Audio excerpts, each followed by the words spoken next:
नमस्कार साथियों, आप सभी का स्वागत है मेरे YouTube channel the spiritual journey पर। साथियों, आज हम बताएंगे सीता माता क्या मंदोदरी की बेटी थी। कहानी को पूरा सुने और कृपया चैनल सब्सक्राइब कर लीजिए। साथियों, माता सीता के जन्म को लेकर कई कहानियां प्रचलित हैं कि सीता की माता कौन थी। सीता के जन्म से जुड़ी हम ऐसी ही एक प्रचलित कहानी आपको सुना रहे हैं। एक बार लंकापति रावण के तप से खुश होकर भगवान ब्रह्मा उसे वरदान मांगने को कहते हैं। रावण उनसे अमर होने का वरदान मांगता है। ब्रह्मा जी उसे अमर होने के अलावा कोई दूसरा वरदान मांगने को कहते हैं।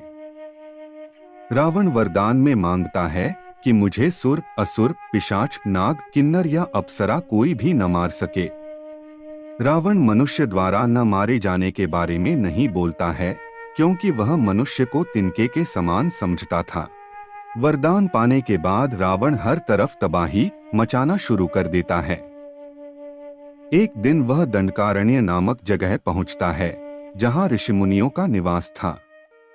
रावण को ऋषिमुनियों को मारना उचित नहीं लगा, लेकिन वो उन ऋषिमुनियों के रक्त को एक कमंडल में भरकर साथ ले जाता है।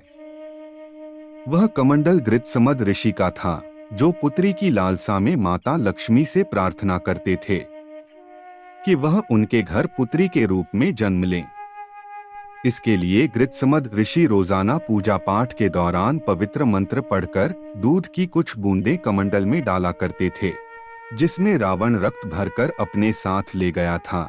रावण कमंडल को लंका ले गया और वह पहुंचकर कमंडल अपनी पत्नी मंदोदरी को देकर कहता है, यह विषैले रक्त से भरा है, इसे संभाल कर रखना और किसी को मत देना।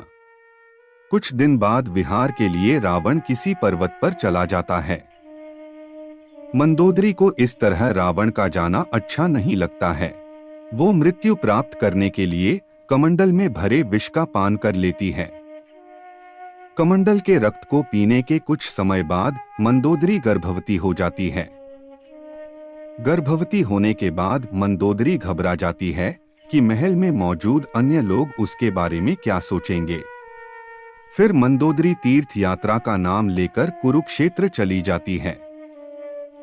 वहां मंदोदरी एक बच्ची को जन्म देती है, लेकिन लोकलाज के चलते वो उसे एक कलश में रखकर जमीन में दफना देती है। कुछ दिनों बाद राजा जनक भी कुरुक्षेत्र जाते हैं।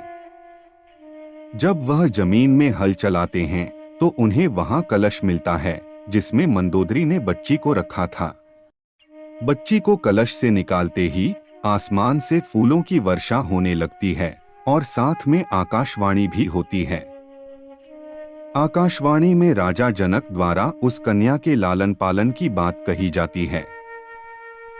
हल के सीत, हल के आगे का नुकीला भाग से टकराने की वजह से कलश मिला था, इसलिए राजा जनक ने कन्या का नाम सीता रखा।